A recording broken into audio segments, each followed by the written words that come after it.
ำแขวงเชียงกวงก็ได้มีการมวนคืนมูลเสื้อและจัดพิธีปาฐกถาวันสำคัญดังกล่าวเช่นเดียวกันในวันที่19มีนาคม2025เมืองคำแขวงเชียงกวงได้จัดพิธีปาฐกถาวันสำคัญของพรรคของชาติอยู่ที่สโมสรปกครองเมืองภายใต้การเป็นประธานของท่านคำฟองสัญญาแสงรองเลขาพรรคเมืองผู้ที่รับเวียกงานพรรคพนักงานเมืองคำมีบรรดาคณะประจำพรรคเมืองกรรมการพรรคเมืองหัวหน้าหัวหน้าห้องการกำลังป้องกันชาติป้องกันความสงบรัฐวิสาหกิจพนักงานหลักแหล่งอ้อมข้างเมืองและบรรดาบ้านเข้าร่วมในพิธีท่านคำเพชรไสยภักดิ์หัวหน้าคณะจัดตั้งเมืองคำได้ขึ้นปาฐกถาเหล่าบุญเสือ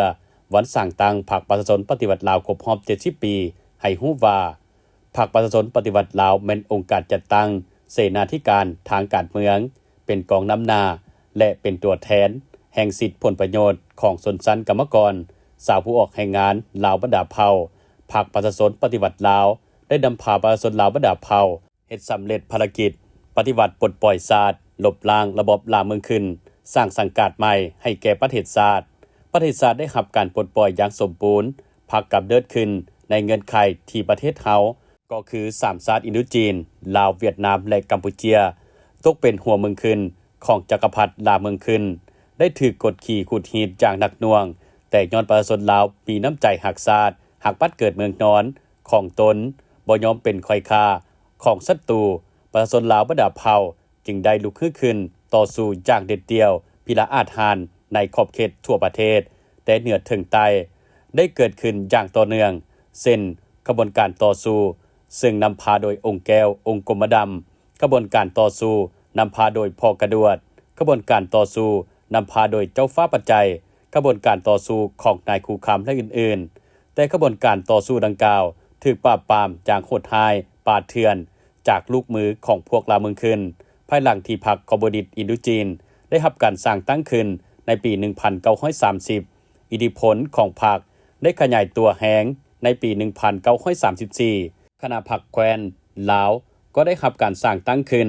กระบวนการต่อสู้ของประชาชนลาวก็สามารถได้รับชัยชนะอย่างต่อเนื่องภายใต้การนำพาของพรรคคอมมิวนิสต์อินโดจีนประชาชนลาวสามารถยึดอำนาจปกครองในวันที่23สิงหาคม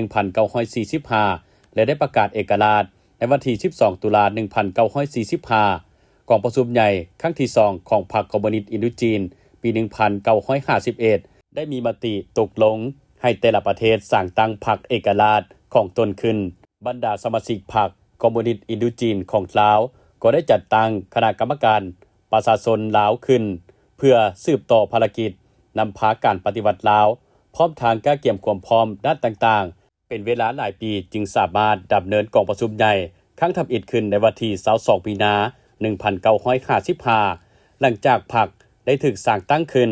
ก็ได้ประเสริฐดากับสิ่งท้าทายอันหนักหน่วงต่อภารกิจในด้านต่างๆแต่ย้อนภายใต้การชี้นำพาอย่างสลัดซองใส